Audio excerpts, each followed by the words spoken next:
ఎవ్వడికి తోచిన విధంగా వాళ్ళు సహకరిస్తున్నారు గాని ఇప్పుడు కూడా వైఎస్ఆర్ కాంగ్రెస్ పార్టీ మాత్రం విషం జిమ్మే పరిస్థితిలో వచ్చారు. వాళ్ళు ఓడిపోయారు కాబట్టి ఈ రాష్ట్రంలో ప్రజల మీద కక్ష తీర్చుకోవాలనే విధంగా పోతున్నారు.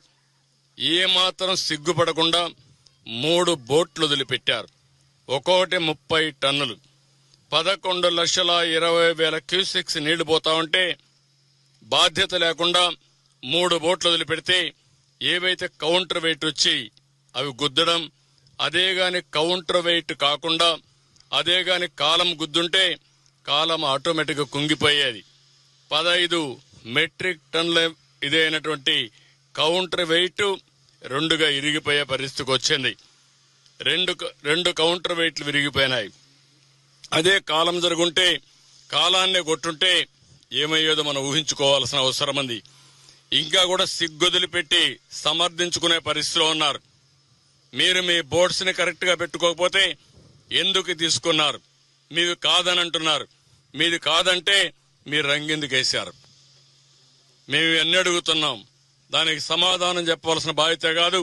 ఇలాంటి వాళ్ళని మామూలుగా ట్రీట్ చేస్తే కూడా లాభం లేదు. ఇది ఒక జాతి ద్రోహం, విద్వేషం.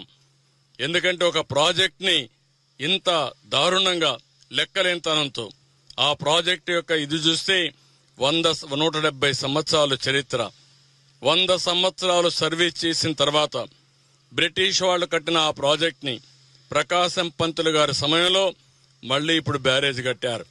ఇప్పుడుండే బ్యారేజ్ ఆయన కడితే 70 సంవత్సరాలు సర్వీస్ చేసింది.